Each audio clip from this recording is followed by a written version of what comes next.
Olá, meu nome é Camila Gonçalves Quempim e eu sou do terceiro ano B de Informática e eu vou falar um pouquinho sobre o meu grupo agora. O nome do meu grupo é Girls Group e nosso trabalho, nosso site é sobre bolos e doces. Seria como uma padaria, né, só que mais focado em bolos e doces. E eu fiquei responsável por fazer a parte do index e também toda a parte ali da empresa. E eu vou primeiro mostrar os códigos, depois eu vou mostrar um pouco de como tá ficando o site. E o primeiro que eu vou mostrar é o index, né, que é o primeiro código, é a parte ali principal, né, que quando você entra você já vê no site. E o nosso ele começa com HTML, né, onde a gente vai definir o idioma, o tipo do documento, né, adicionar alguns links do Bootstrap e do CSS. Depois, descendo mais para baixo, nós temos o corpo da página, né, tem o cabeçalho, né, a gente também reaproveitou o menu, né, de outras páginas. Tem também um carrossel de imagens feito com Bootstrap. E ele tem 3 banners, né, com alguns botões para passar, que eu fiz pelo Canva, né, alguns banners para mostrar os produtos. Depois tem uma seção de produtos, né, tem algumas imagens. Tem uns botões de informações que eu ainda tenho que arrumar. Tem uma seção de sobre nós, né, mostrando sobre a empresa. Alguns conteúdos que a gente quer colocar, a gente não definiu ainda, né, eu e meu grupo. Mas a gente quer adicionar algumas coisas sobre a empresa. E no final, nós colocamos um mapa do Google, né, mostrando a localização da empresa, né, que a gente colocou o que é no info. Tem um rodapé também. E esse código, ele mostra toda a página inicial, né, do nosso site. Bom, agora eu vou mostrar um pouquinho sobre o Gera Empresa, né, que é o cadastro da empresa. E logo a gente começa verificando, né, se tá logado. Depois tem uma estrutura básica do HTML, Bootstrap, CSS, para deixar o formulário bem organizado. Depois tem o corpo, né, da página, o menu do administrador. Também tem um cabeçalho, né, com todas as páginas. Depois nós temos um código que usa o AutoLoad, né, que carrega automaticamente a classe da empresa. E o sistema ele consegue buscar, editar ou cadastrar os dados do banco, né, de forma mais prática. Nesse formulário também tem os campos, né, que eu adicionei, que foram selecionados com a aula do professor de empreendedorismo, né, que tem o nome, telefone, e-mail, nome fantasia, endereço, CNPJ, razão social, principal atividade, história, tem a representação da empresa, né, e se já existe alguma empresa cadastrada, o sistema ele preenche os campos automaticamente, né, para facilitar. E daí, se for preciso atualizar as informações também, né, daí fica mais fácil. E no final tem um botão de enviar, né, que manda todos os dados do arquivo, né, DB Empresa, que grava tudo no banco. E por fim nós temos o rodapé. Agora, falando de forma bem resumida sobre o DB Empresa, ele vai fazer adição, exclusão, tudo isso dos dados da empresa. E logo do começo a gente vê que ele tem um AutoLoad, né, que carrega automaticamente, né, a classe da empresa.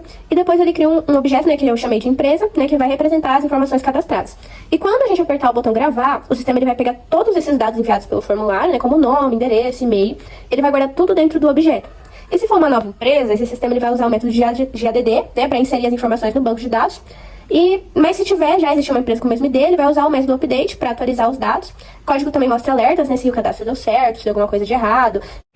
Agora, falando do App Empresa, né, ele é uma página de administração das empresas. E logo do início, ele vai verificar se o usuário já está logado, né, para garantir, né, o acesso. Depois vem a estrutura, né, do HTML, com o Bootstrap. Tem alguns ícones, né, para o layout visual da página. Tem no corpo o menu do administrador. Também em seguida nós temos o título da empresa, com um botão, né, de nova empresa, para levar para a página de cadastro. Logo embaixo também tem uma tabela que lista as empresas cadastradas no sistema. E o código ele vai usar um auto-layout para carregar automaticamente nessas classes da empresa com o método AL. E, né, para buscar todas as informações no banco de dados.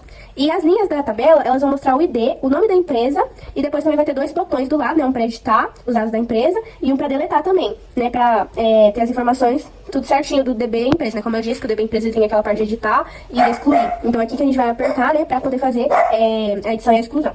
Bom, agora eu vou falar um pouco sobre o Class Empresa, que é muito importante. Ele representa a tabela de empresas no banco de dados. E ele vai ser responsável por organizar, manipular as informações de cada empresa, né? Tipo nome, endereço, CNPJ e outros dados também. E logo no começo, aqui a gente vê que ele tem uma classe, né? Que herda de outra chamada CRUD. Que significa, né, que ele vai aproveitar algumas funções que tem lá do nosso sistema. Né, tipo banco de dados, tipo inserir, atualizar, listar, que já tem lá. Depois ele vai definir alguns atributos que a gente colocou, né? Tipo ID empresa, nome empresa, e-mail. E eles vão estar todos protegidos, né? Garantindo que vai ser alterado só pelos métodos da classe, não de outros lugares, né? Aí também nós temos alguns setters, né, que são para dar valor a algumas propriedades, né, tipo o setNome, né, que define o nome da empresa. E depois, mais pra baixo, a gente vê que tem um método ADD, que é responsável por inserir uma nova empresa no banco. Também tem um método de update, para atualizar os dados e mais algumas coisas. Mas, no geral, ela vai ter ali toda aquela lógica da tabela de empresa, né, para deixar mais fácil, mais organizado. Bom, eu vou falar bem rapidamente do CSS deles. E o primeiro CSS é do Index. E logo de cara a gente já vê que eu peguei 2 fontes do Google Fonts, que é a Imperial Script e a Great Vibes, né, pra dar um toque diferente. Também temos as cores que a gente usou um rosa mais escuro, tem um rosa mais claro, tem um bege bem clarinho. E também foi colocado, né, um quadrado, não um quadrado, é tipo um retângulo, né, pra rosa, pra dar um destaque ali naquela seção. Eu vou mostrar melhor quando a gente for ver a parte do site. Também tem algumas classes pra deixar alinhados os textos, as imagens. Tem também, a gente aplicou sombras, né, eu apliquei sombras pra deixar mais destacado. O rodapé, ele é personalizado, ele tem um risquinho no meio, depois eu vou mostrar melhor pra dividir ali, né, pra dar uma personalizada. E, no geral, esse CSS, ele tá com as cores, né, combinando. A gente montou no Canva primeiro, foi tudo montado no Canva, pra depois a gente realizar ele. E aí também tem o CSS APA, né, que é um código mais para o painel administrativo do site, né, e logo de início já tem algumas variáveis de cor, né, dos tons rosa claro, tom rosa médio, né, para manter os mesmos tons do layout.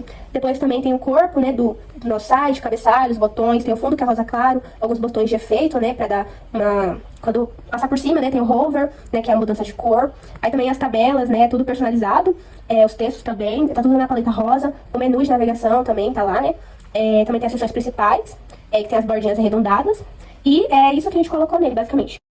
Agora o CSS Ger, ele é principal, né, ele vai ser responsável por todo o visual ali da parte pública, né, que o nosso usuário vai ver. E ele também tá nos tons rosa, né, que são os tons principais, né, do projeto.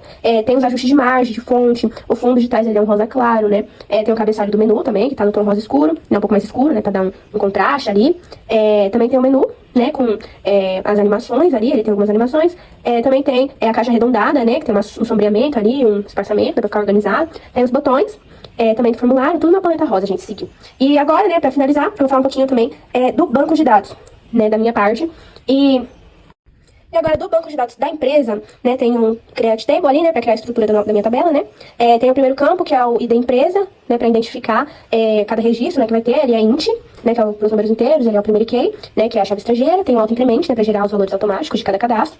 Depois tem os campos de texto, né, tipo o nome da empresa, nome fantasia, razão social, né, que armazena os nomes da empresa. Tem o CNPJ, né, pra guardar o número de cadastro da empresa. Ele também tem o modificador único, né, pra impedir que duas empresas tenham o mesmo CNPJ. Tem o endereço, tem o e-mail, o telefone, né, pra guardar algumas informações pro contato. Tem a principal atividade, né, que é pra descrever o que a empresa vai fazer. Tem o histórico e a apresentação, que são campos de texto, né, que a gente colocou text, né, pra usar pra armazenar as descrições mais longas, né. E no final tem o campo de ID usuário para criar uma ligação, né, com a tabela usuário. E ele indica qual usuário cadastrou ou é responsável pela empresa. E por isso que é uma chave estrangeira, né, que a gente colocou ali o comando de for every key, né, de ID usuário, aí referências, usuário ID, usuário. Né, para garantir que o sistema só vai aceitar empresas, né, que estiver associada ali a um usuário que realmente exista no banco.